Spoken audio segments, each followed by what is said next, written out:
গাজীপুরের শ্রীপুরে গতকাল এক ব্যবসায়ীকে র্যাব সদস্যরা আটক করলে স্থানীয়রা তাদের ভুয়া বলে দাবি করে।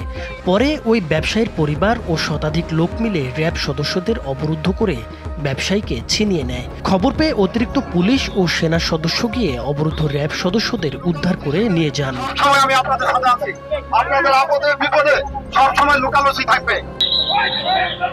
7 আগস্ট রোববার বিকেলে শ্রীপুর উপজেলার বর্মি ইউনিয়নের বরামা গ্রামের চৌরাস্তা এলাকায় এই ঘটনা ঘটে। বিকেল 5টার দিকে র্যাব সদস্যরা স্থানীয় একটি ব্যাটারি চালিত অটোরিকশার দোকানে অভিযান চালায়। এ সময় দোকান মালিক মোশাররফ হোসেনকে আটক করে তারা। র্যাব জানায় মোশাররফের কাছে অবৈধ অস্ত্র পাওয়া গেছে। এ সময় র্যাব সদস্যদের ভুয়া আখ্যা দিয়ে মোশাররফের স্বজন সহ শতাধিক মানুষ জড়ো হয়ে সড়কে বাঁশ ও কাঠ ফেলে র্যাব সদস্যদের আটকে রাখে।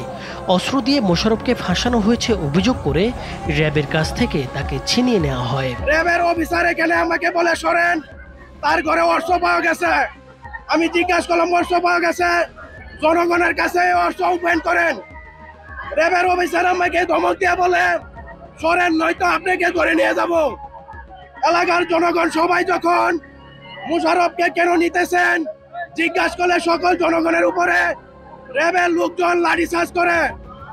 পরে এক পর্যায়ে মোশাররফকে হেসে টেনে গাড়িতে উঠায় ফেলে। উঠানোর পরে জনগণ গাড়ির সামনে গিয়ে র্যাবের গাড়ি অবরুদ্ধ করে ফেলে। পরে সন্ধ্যার দিকে পুলিশ ও সেনা সদস্যরা ঘটনাস্থলে উপস্থিত হয়ে পরিস্থিতি শান্ত করে বলে জানান গাজীপুরের সহকারী পুলিশ সুপার মোহাম্মদ মেরাজুল ইসলাম। অবরুদ্ধ থাকা থেকে আমরা পরে ছাড়াই নিয়ে আসলাম, পরে সেনাবাহিনীও আসছিল। র্যাব কিছু ব্যক্তিকে অ্যারেস্ট করেছে ওখান থেকে, যারা র্যাবের কার্যক্রমকে বাধাগ্রস্ত করছিল এরকম।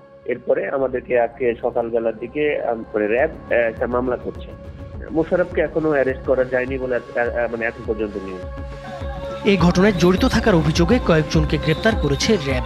এ নিয়ে আজ সকালে শ্রীপুর থানায় মামলা হয়েছে। তবে ছিনিয়ে নেওয়া আসামি মোশাররফ হোসেনকে এখনো আটক করা যায়নি। নাইমুর হোসেন, মাছরাঙ্গা টেলিভিশন।